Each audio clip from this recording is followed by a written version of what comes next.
Bienvenue mes chers aventuriers de la vie. Aujourd'hui, quel bonheur, notre 3e édition. On est ensemble avec Guillaume pour vous présenter notre invité spécial du jour. Bienvenue Stéphano. Je suis content d'être là. Bienvenue. Vous aussi, bienvenue. Alors Stéphano, qu'est-ce que toi tu proposes donc comme type d'accompagnement? Qu'est-ce que tu amènes avec toi aujourd'hui? Mais quelle bonne question. Je propose comme accompagnement thérapeutique du décodage des maladies. C'est-à-dire que j'aide la personne qui a envie d'entreprendre ce processus à écouter le message de son corps. C'est-à-dire que le symptôme dans ma pratique ne vient pas par hasard, mais il a un lien précis avec un événement que la personne a vécu ou plusieurs événements qui reviennent et que la personne ne peut pas régler autrement. C'est-à-dire que le corps le prend en charge et moi j'aide la personne à écouter ce que le corps fait, à traduire en quelque sorte le message du corps. C'est pour ça que ça s'appelle du décodage des maladies. Et ça s'applique aux maladies, mais aussi aux comportements, aux addictions, comme la cigarette, l'alcool, le cannabis, ou à des comportements où la personne, elle voit qu'elle réagit de façon automatique, elle n'arrive pas à comprendre pourquoi. Donc moi, je l'aide en l'écoutant à aller au fond de ce qui se joue en fait dans son inconscient. Et finalement, dans toute cette pratique, il s'agit d'aider la personne à connecter à ce qui se joue dans son inconscient, parce que c'est là que les symptômes se mettent en place ou les comportements se mettent en place. Est-ce que tu pourrais nous dire, pour toi, quelle est la définition de la maladie? La maladie, pour moi, c'est un processus qui est naturel, qui est physiologique et qui a un sens. Donc ce n'est pas comme on le voit, comme j'ai appris moi-même, je suis pharmacien de formation, donc j'ai appris que la maladie c'est quelque chose qui vient par hasard, qu'il faut combattre, qui vient finalement embêter ou mettre en danger la personne. Mais j'ai appris avec ma formation, avec ma pratique, que c'est en fait un fonctionnement physiologique, qu'elle ne vient pas par hasard. Ça veut dire que le symptôme, il a toujours un sens pour la personne. Et je ne parle pas simplement de compréhension. Le sens du symptôme, c'est toujours pour que, paradoxalement, la vie continue. Vous allez me dire, mais qu'est-ce qu'il raconte?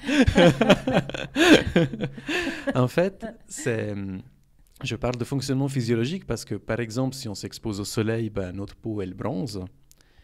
Si on mange quelque chose d'avarié, on va avoir le réflexe de vomir. C'est quelque chose qu'on ne contrôle pas, évidemment. Et ce sont toutes des réactions physiologiques. Et ce qu'on appelle maladie, finalement, ce sont des fonctionnements de ce type-là. C'est une adaptation à ce que la personne vit. Mais c'est un super fonctionnement. Ça veut dire que le corps se met en mode je change mon fonctionnement de façon extrême pour régler quelque chose. Donc la maladie, c'est finalement une adaptation à une situation qu'on n'a pas su ou pu ou eu la capacité de régler autrement, d'affronter autrement. Donc c'est une réaction à quelque chose que nous vivons. Qu'on peut voir du coup clairement comme quelque chose de positif, parce que beaucoup de personnes le voient comme quelque chose d'horrible ou de négatif. Oui, moi le premier. Oui. Moi le premier, quand j'attrape quelque chose, quand mon corps tombe malade, mais j'ai encore cette réaction de dire, mais mince, pas dit. Qu'est-ce qui se passe Comment je fais pour retourner en santé? Mais maintenant, je prends ce temps de me dire, ok, mais qu'est-ce qu'il fait mon corps? Quel est le sens finalement de ce symptôme? De le faire tout seul, c'est assez difficile, mais déjà de se poser la question, déjà de me poser la question, ça me permet de changer justement cette vue, de faire un petit changement de perspective qui passe de « Ah, mais qu'est-ce qui se passe? Je veux que ça change, je veux que ça revienne comme avant, je veux que mon corps fonctionne normalement. » à « Ok, quel est le sens de ce symptôme? » Et là, c'est intéressant parce que ça permet de connecter à moi-même. Oh, oui. Parce que c'est finalement quelque chose qui se passe dans ma vie et qui a besoin d'attention, qui a besoin de temps, d'espace et de soins finalement. Le vrai soin, il est là. C'est de quoi j'ai besoin. Ouais. Et finalement, le symptôme, pour moi, c'est une porte, un canal qui permet de connecter à ceux dont on a vraiment besoin, à nos besoins, tout simplement. Qu'est-ce que ça leur amène parce que j'ose imaginer que quand tu accueilles des personnes et qu'elles peuvent mettre les mots ou donner du sens, il se passe quoi à ce moment-là? Ça, c'est une question importante parce que, en fait, il y a des niveaux différents de réaction. Il y a la compréhension mentale. Ah, ok, ma peau fait un eczéma suite à ça. Ok, je comprends. Et ça, c'est déjà quelque chose d'important. Ça y met du sens. Mais il y a un autre niveau qui est impressionnant à voir et que j'ai vécu moi-même, c'est quand le corps, il comprend. Quand ça revient de l'inconscient à la conscience, il y a quelque chose qui lâche. Il y a quelque chose qui fait « Ah !» Et là, il y a, je le sens maintenant, la sensation, c'est quelque chose de très profond. Et en fait, ça veut dire que quelque chose qui était cristallisé se décristallise, se remet en circulation. Comme tu avais dit, se remet en vie. Enfin, c'est ça, c'est ça, exactement. Le mouvement de la vie reprend. Le mouvement de la vie. Et c'est quelque chose de très très fort, de très impressionnant à ressentir, à voir aussi.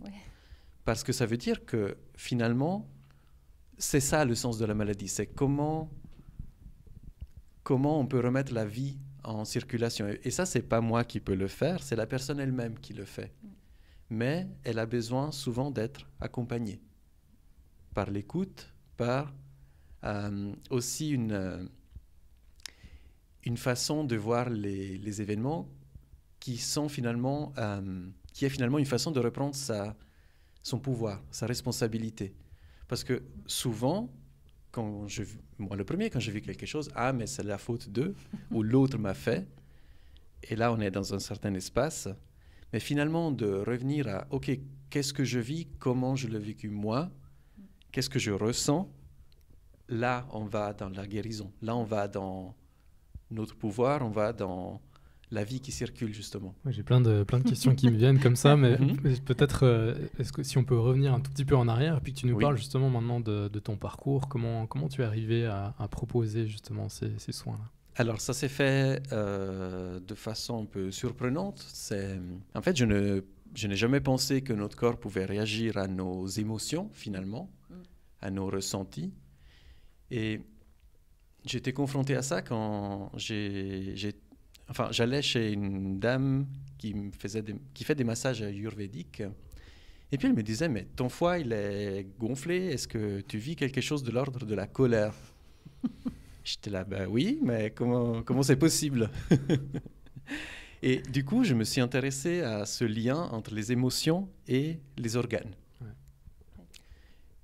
Mais ça a été assez vague dans le sens je ne savais pas par où commencer à me renseigner, où trouver de l'information. Et puis j'ai un ami qui m'a dit, mais regarde, il y a une formation qui existe. Je me suis inscrit, est-ce que ça t'intéresse? Et finalement, lui, il l'a annulé, il m'a laissé sa place. Et ce qui est génial, c'est que c'était une formation où elle existe encore, on peut faire un week-end d'essai, 2 jours pour entrer dans le sujet et voir si ça a du sens pour nous. J'ai jamais vu ça. Et du coup, j'ai fait ça, puis j'ai reçu, moi, un décodage. Enfin, j'ai vécu un décodage. Je vais parler des détails parce que c'est ça qui est intéressant, en fait, de ce que j'ai vécu.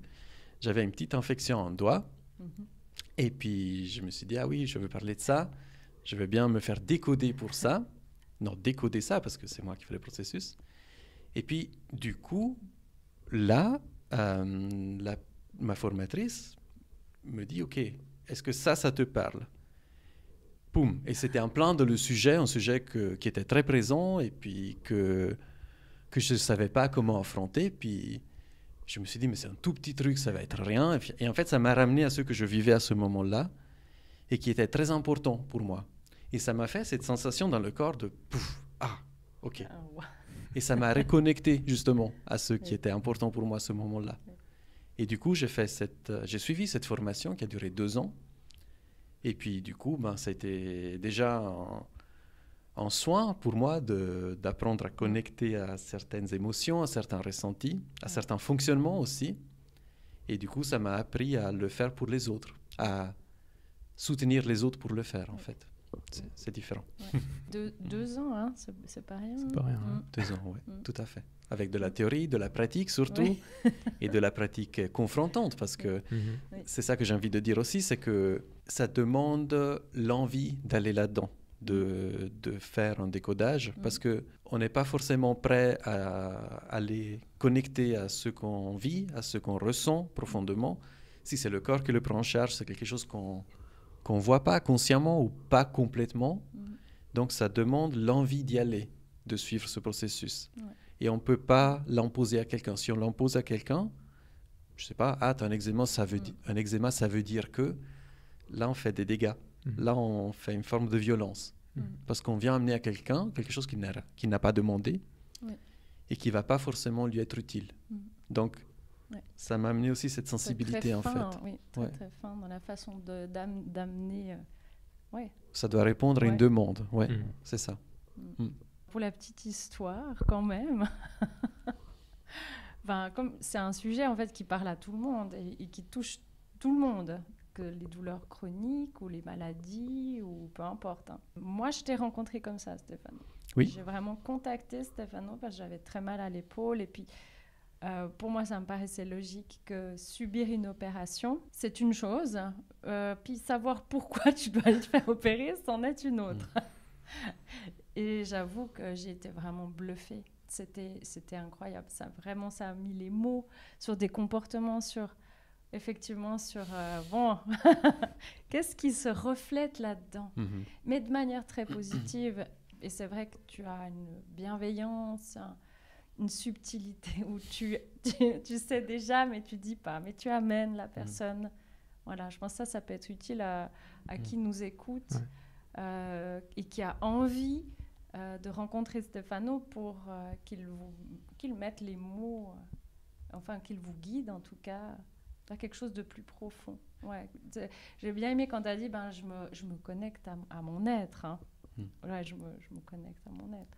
Je me reconnecte à moi, en fait, je reviens vers moi. C'est très intéressant ce que tu dis. J'entends le mot douceur, j'entends le mot sensibilité. Tu ne l'as pas dit, mais il est là. Et ce qui est très important, c'est qu'en fait, je ne sais pas à l'avance ce que la personne va amener. Et c'est un peu la différence avec la médecine classique, où on dit, voilà, vous êtes une épaule blessée, on va vous opérer, vous êtes un eczéma, vous êtes un diabète. Voilà. Ah, voilà, il y a l'organe malade. Ne m'embêtez pas. et j'ai fonctionné comme ça aussi en tant que pharmacien, finalement, je le vois clairement. Mais ce qui est important, c'est d'écouter la personne, parce qu'il y a une personne, justement. Et puis, ce que j'ai appris avec ma formation, c'est dans quelle tonalité ça va chercher une certaine maladie. Chaque tissu a son sens, chaque maladie a son sens. Mais ce que la personne a vécu ou vit précisément, je ne le sais pas, évidemment. Et c'est indispensable d'écouter la personne, d'écouter ce qui est dit et ce qui n'est pas dit. Surtout ce qui n'est pas dit. Surtout, oui, et qui est montré par le visage, par des émotions qui viennent. Et finalement, ce que je propose, c'est un espace pour reconnecter à ces émotions, à ces ressentis qui s'expriment par la maladie, justement. Et ça passe par la mise en confiance, ça passe par le respect du rythme de la personne, et puis par l'écoute. C'est finalement ça qui est fondamental. Est-ce que la zone du corps qui est touchée, ça a une signification dans la maladie, dans le décodage? Alors oui, déjà l'organe qui est touché, chacun a son sens. Et puis, si je vais plus dans les détails, par exemple, si c'est la peau qui est touchée, c'est important si c'est une main et laquelle, si c'est un doigt et lequel. Les coudes, le coude gauche, le coude droit, il y a toute une clé de lecture, toute une série de pistes en fait qui permettent avec la localisation sur le corps, de mettre des nuances dans le ressenti, de toucher aux nuances précises du ressenti. Par exemple, quand c'est un coude qui est touché, souvent dans ma pratique, c'est quelque chose qui est lié au travail. Donc ça permet déjà de cibler un peu le champ d'exploration. Si c'est les pieds, c'est probablement un contact, c'est là où on touche la terre-mère, donc c'est en contact avec la maman ou le féminin en général. La tête va chercher vers le ciel, vers le Père. Donc, ce sont toutes des pistes, ce ne sont pas des vérités ou des certitudes, mais ça permet de rajouter des tonalités précises, en fait. Mais ça ne dispense pas d'écouter la personne et de vérifier. Bien sûr. Et puis, par contre, si c'est quelqu'un qui a quelque chose à la tête et me dit « Ah, voilà, je ne vois plus mon père », OK, là, il y a probablement quelque chose où se concentrer. Ouais, c'est intéressant de se rendre compte à quel point notre inconscient, il est puissant et il est extraordinaire pour venir juste montrer où est dans une zone précise, enfin aussi précis qu'un doigt, ou même ta petite, est-ce que tu nous parlais, petite infection. Petite infection. Oui. C'est hyper précis, quoi. Ouais, Oui. C'est hyper fin, c'est hyper précis. Oui. Ouais. Et qu'est-ce qui fait justement qu'on développe un eczéma à la main? Certains doigts sont touchés souvent, ou que ce soit un psoriasis au coude, mais pas au genou. Ouais. Alors que d'autres personnes le développent aux deux endroits. Et je trouve que c'est magnifique, effectivement, de se rendre compte que l'endroit où la maladie apparaît a un sens. Et en fait, ce qui est essentiel, c'est de comprendre, c'est pas une vérité, mais pour moi, c'est essentiel de réaliser que finalement, la maladie, c'est déjà une réparation. Parce que finalement, c'est pas juste j'ai un eczéma, qu'est-ce que c'est comme message, mais qu'est-ce qu'il vient réparer? Qu'est-ce qu'il vient faire? Quel est le sens biologique de cet eczéma? Et c'est là qu'on trouve vraiment des pistes de guérison, justement. Par exemple, mais même des accidents, je me casse un fémur, ok, ça ne vient pas par hasard non plus. Et souvent, c'est quelqu'un qui vit quelque chose qui touche aux os, ça nous parle de dévalorisation. Qu'est-ce qu'elle vit, la personne, en ce moment-là, qui finalement est réglée par une fracture. Je le sais, c'est très bizarre d'entendre ça, mais qu'est-ce que ça permet de se casser une jambe? Des fois, ça évite d'aller travailler. Ça évite d'aller à l'école.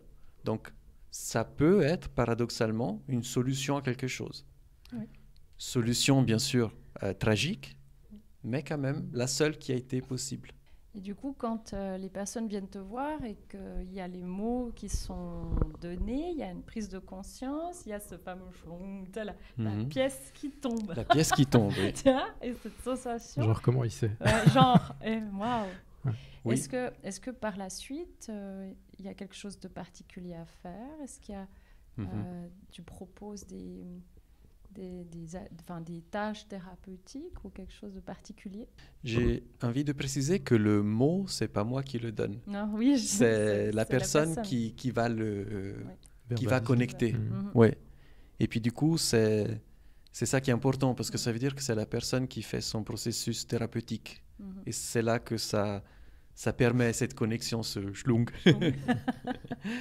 Et puis après, effectivement, une fois que ce qui se joue dans la maladie a été nommé, a été mis en lumière, ramené à la conscience, ben là, je propose des exercices, des processus en fait symboliques où, je ne sais pas si vous connaissez Jodorowsky qui fait de la psychomagie.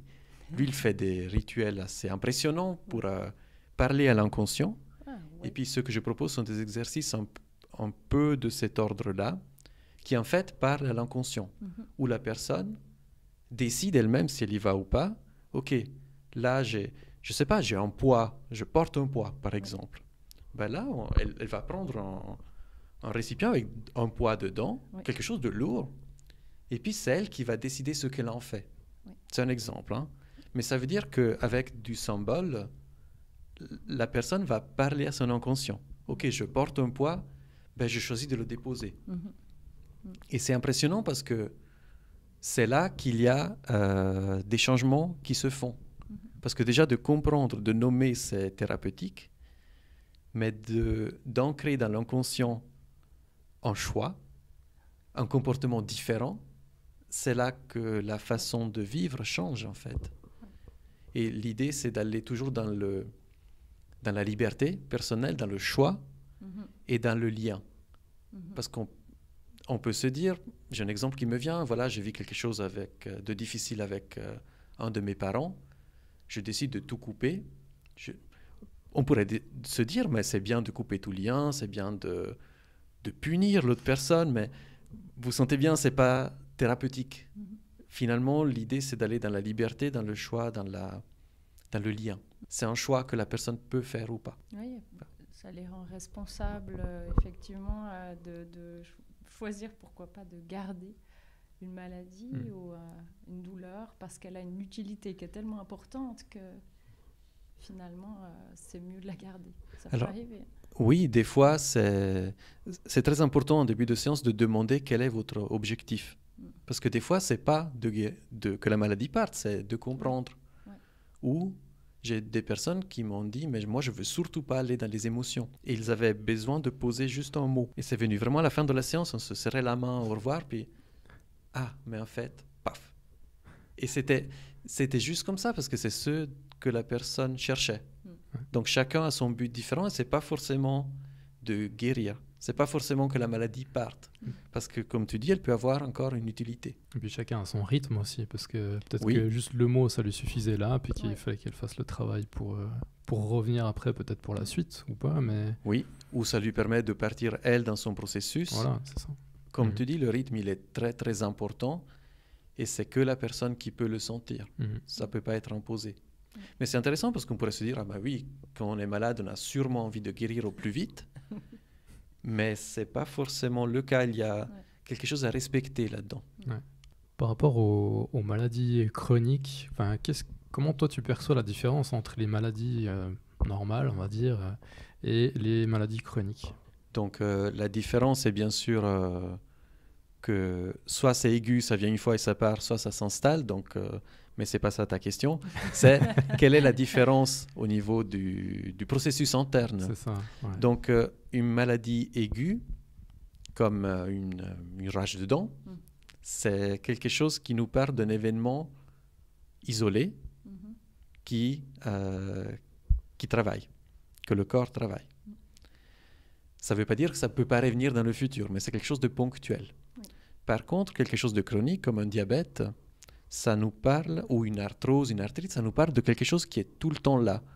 Et souvent, ce sont des situations où il y a une phase de stress, ça se calme, et là, ça flambe.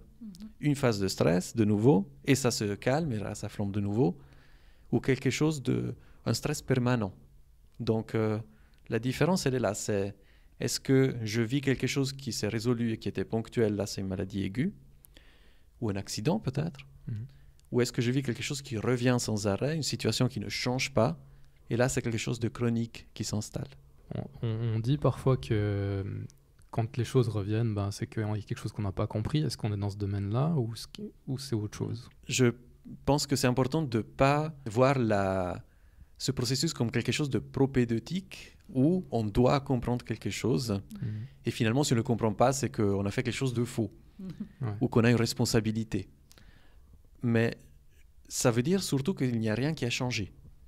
Donc, qu'il y a un fonctionnement, parce que toujours, c'est notre fonctionnement qui est en jeu. C'est pas, au fond, ce n'est pas ce qu'on vit, c'est comment on le vit. C'est comment on le vit, c'est comment ça, on réagit. C'est ça qui se traduit par une maladie ou des symptômes.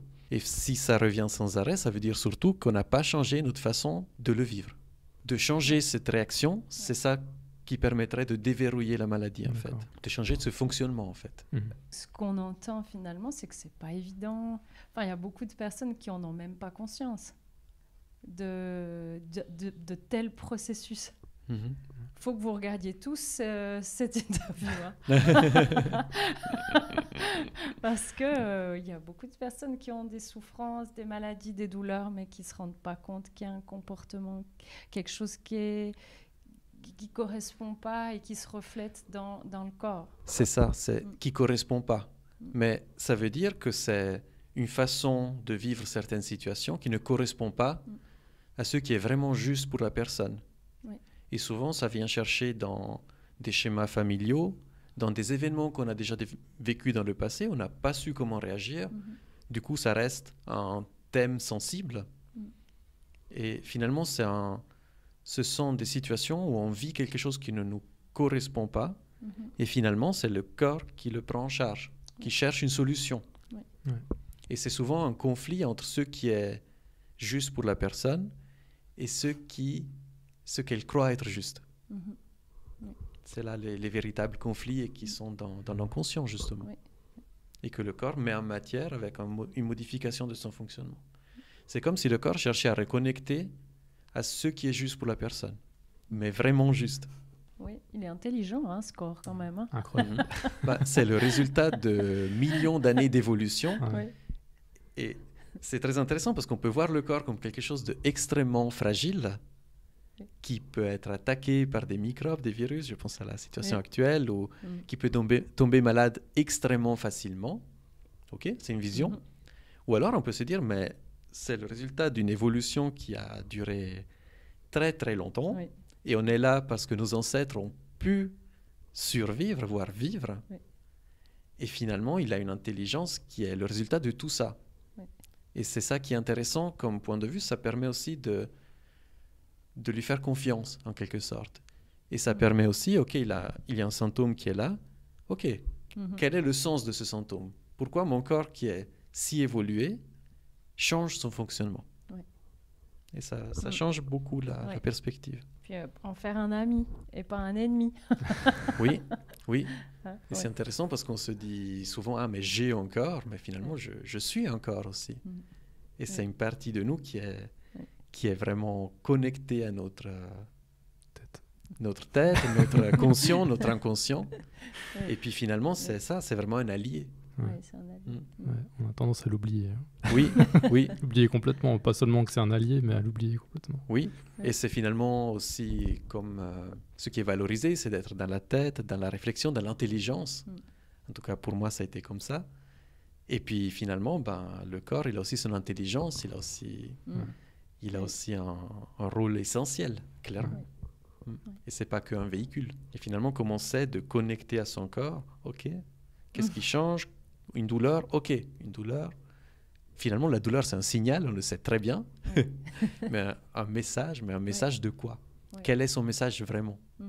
Et c'est ça qu'il est intéressant de voir, en fait, d'explorer. Tout part des émotions, j'ai l'impression. Hein. Tu me corriges si je dis des bêtises, mais c'est les émotions. Donc, quand tu as un besoin qui n'est pas respecté, quelque part, il y a un truc qui se tord un petit peu à l'intérieur. Des fois, on le ressent, on a juste dans le ventre, comme ça. Si c'est des choses qui sont vraiment aiguës, répétitives, c'est des choses qui peuvent s'ancrer plus profondément, du coup, dans le corps. Est-ce que toi, tu aurais un conseil pour les gens de dire, quand il y a une émotion vraiment qui est difficile, comment est-ce qu'on peut l'appréhender, en fin de compte, pour éviter qu'à terme, ça devienne une maladie? Finalement, la vraie prévention des maladies, elle est là. Tu as parfaitement raison. C'est plutôt que refouler ce qui nous traverse, c'est comment y connecter. Et finalement, la question est qu'est-ce qu'on en fait? Et puis finalement, c'est intéressant ce que tu dis. Tu parles d'émotions puis de besoins. Et finalement, c'est intéressant de voir le processus. C'est qu'il y a un événement qui en soi est neutre. Et puis, chacun de nous, à travers son système de croyances, ses filtres à travers lesquels il voit le monde, il va le lire différemment, il va le ressentir. Il y a un ressenti qui va venir là. Et c'est ça qui déclenche une émotion, qui est liée à un besoin qui n'est pas nourri, et ainsi de suite. Donc finalement, ce que j'ai envie de donner comme piste, c'est que voilà, il y a une émotion qui vient, je l'écoute. Quel est son message? Pourquoi je suis en colère? Qu'est-ce qui devrait être différent?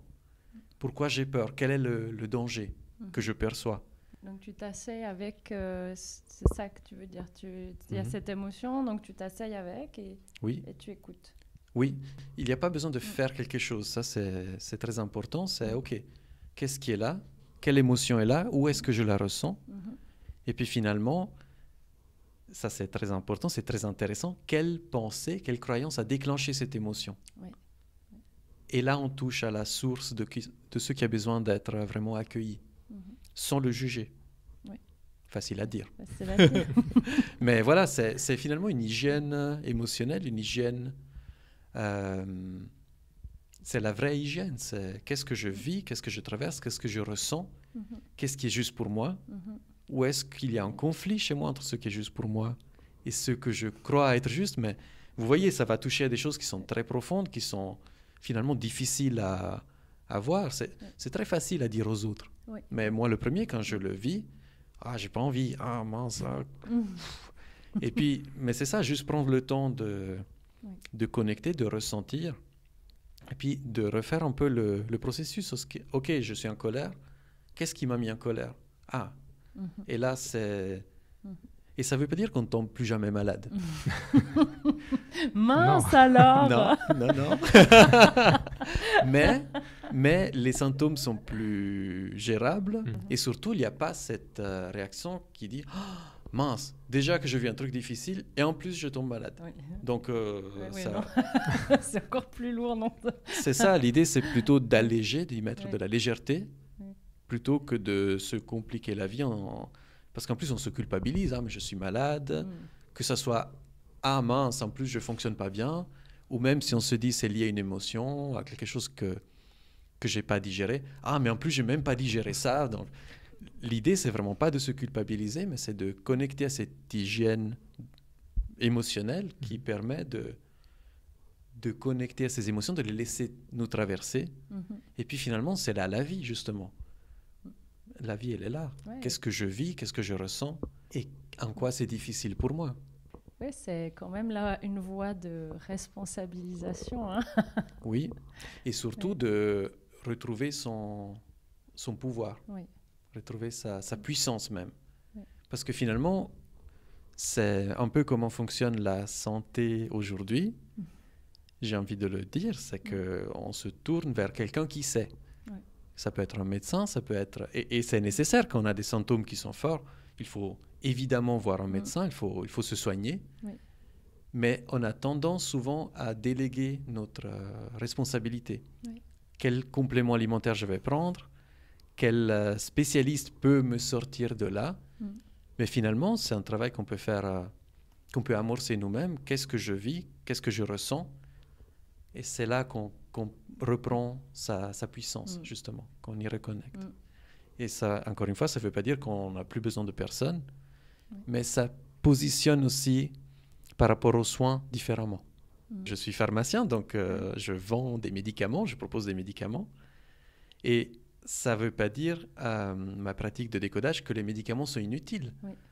Mais on peut les utiliser avec discernement.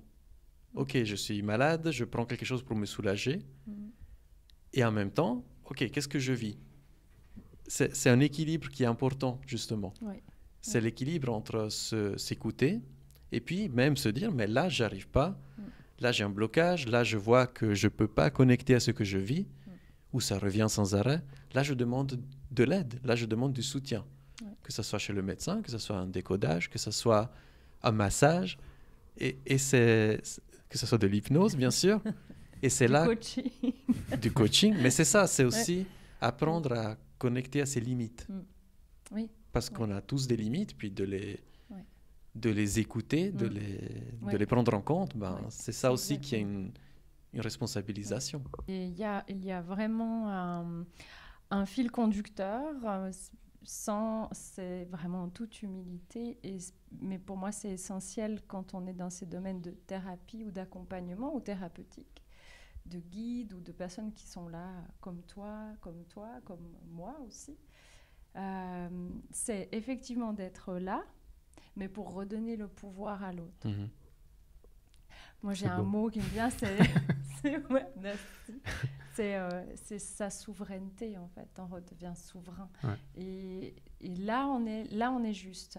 Là, ça connecte à quelque chose de juste. Là, on n'est pas dans une prise de pouvoir. Ça n'est pas du tout ton cas. Je le sais pour être venue te voir.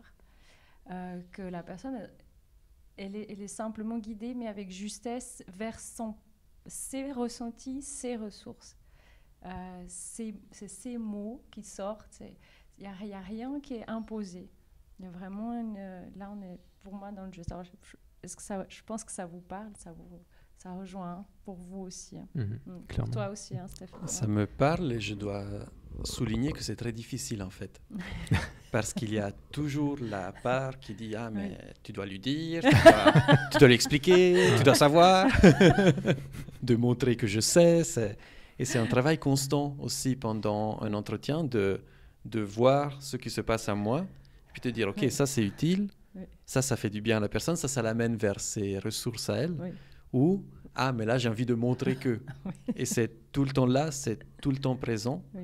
Et des fois, c'est très intéressant parce que même si la personne a dit un mot, par exemple, qui est très important, où je sais que ça lie directement à la pathologie, ce que je fais, c'est que je reformule, je ressors le mot. Et puis la personne dit, comme tu disais avant, mais comment vous savez? Mais c'est elle-même qui l'a dit sans le savoir. C'est l'inconscient qui parle. Oui. Et c'est souvent des mots qui sont utilisés d'une façon un peu spéciale. Okay. Des mots qui ne semblent pas être à leur place. Oui. Et puis là, c'est un signal d'alerte où, OK, vous avez utilisé ce mot, qu'est-ce que ça veut dire pour vous? Et c'est là aussi la souveraineté, c'est des mots que la personne a dit. OK, mais regardez, qu'est-ce que ça veut dire pour vous? OK. Et puis on ramène la personne à elle-même. C'est ça finalement la souveraineté. C'est ça. Ramener à soi, enfin ramener à la personne, en tout cas, celle qui vient te trouver. Oui. Cool. C'est vraiment un sujet passionnant. Ah oui, c'est il y a beaucoup là-dedans. Passionnant. Oui, il y a beaucoup. Du coup, toi, quand ça t'arrive, si on prend un exemple concret pour ceux qui nous suivent, tu as une douleur à quelque part et puis tu la ressens et tu te dis, tiens, qu'est-ce qui se passe? Comment tu vas faire pour accompagner ton processus douloureux? Alors, si ça arrive à moi, je vais voir déjà à quel moment la douleur vient. Je vais voir quelle partie du corps est touchée, quand ça a commencé. Et souvent, dans les maladies, quand les symptômes commencent, c'est quand quelque chose a été partiellement ou complètement résolu. C'est finalement au moment où ça se relâche que les symptômes viennent. Donc, j'essaie de regarder avant ce qui s'est passé. Et finalement, c'est ce qui se passe quand on part en vacances. On a des vacances, on ne travaille plus. Et c'est là qu'on tombe malade. C'est là que le stress se relâche souvent. Okay. Donc, il y a la temporalité qui a une piste, il y a la localisation qui a une piste. Il y a ce que ça permet de ne pas faire ou de faire qui a une piste aussi. Et finalement, je me rends compte que ce n'est jamais la même piste qui a du sens. Ça dépend de ce qui se passe. Et des fois, j'y arrive pas. Parce que le faire sur soi-même, déjà sur les autres, c'est difficile. Déjà d'accompagner les autres dans ça, c'est difficile. Mais de se décoder tout seul, c'est difficile aussi. Parce que justement, c'est des choses qui se passent pas mal dans l'inconscient. Donc moi, j'ai déjà été faire des décodages chez ma formatrice. Et là, c'est ça aussi ça, demander de l'aide quand j'y arrive pas tout seul. Quel serait le mot de la fin pour toi, pour clôturer cette interview? Qu'est-ce que tu auras envie de passer comme message aux auditeurs? Comme conseil, mais... Comme message, j'ai envie de dire que finalement, chacun est maître de sa santé, mais que ça demande une introspection, que ça demande une envie de connecter à soi, et que ce n'est pas une obligation. Ça peut être le cas, mais ça peut être aussi pas le cas. Il n'y a surtout pas de raison de se mettre la pression, de se juger, de se forcer. Mais juste le message est, sachez qu'il y a une façon d'aborder la maladie et la santé qui vont dans le sens de « Ok, qu'est-ce qui est juste pour moi? Qu'est-ce que je vis? Qu'est-ce que je ressens? Qu'est-ce qui fait que pour moi, ça, c'est extrêmement délicat ?» Et finalement, si vous avez envie d'aller là-dedans, n'hésitez pas à vous renseigner sur le décodage ou sur d'autres thérapies naturelles, sur ce qui fait du sens pour vous, en fait. Et c'est vraiment là le noyau du message, c'est dans la santé, dans la maladie, qu'est-ce qui fait du sens pour vous? Qu'est-ce qui est juste pour vous? C'est là juste pour vous. C'est là l'essentiel, en fait. Ça, c'est la route pour la légèreté. Voilà. Oui, j'ai ce mot-là qui était là aussi. Où est-ce qu'on peut te retrouver? Si tu as un site internet, des ateliers ou des choses prévues, c'est le moment idéal pour le partager. Oui. Alors, j'ai un site internet qui est lamaladimeguérit.ch et puis une chaîne YouTube qui est Stefano Mucaria, La maladie me guérit. Et puis, pour l'instant, je n'ai pas d'atelier prévu. Et je me tâte pour recommencer, parce que ça s'est arrêté avec le Covid, et puis c'est un peu difficile de recommencer. Mais voilà, sur mon site internet, il y a toutes les informations. Voilà, c'est tout, c'est déjà pas mal. C'est déjà pas mal, c'est déjà bien. Super. Super. Et puis, vous, nos chers suiveurs, n'hésitez pas à vous abonner à la chaîne. C'est vraiment pour soutenir toutes ces personnes qu'on accueille avec tellement de plaisir, à liker leurs vidéos. Ça les aide aussi, ça permet de les faire mieux connaître, mieux découvrir par plus de monde. Donc, n'hésitez pas à être solidaire avec l'émission Vivons léger, parce que c'est vraiment notre objectif, c'est d'aider tout à chacun à vivre léger. Vive la légèreté. Et puis merci bien sûr pour votre écoute et votre soutien. Je rappelle juste qu'on retrouve l'émission donc sur YouTube et en podcast également sur toutes les bonnes plateformes. Voilà. Super. Merci beaucoup. Merci beaucoup. Merci pour l'accueil. Et merci à tout le monde. Au plaisir.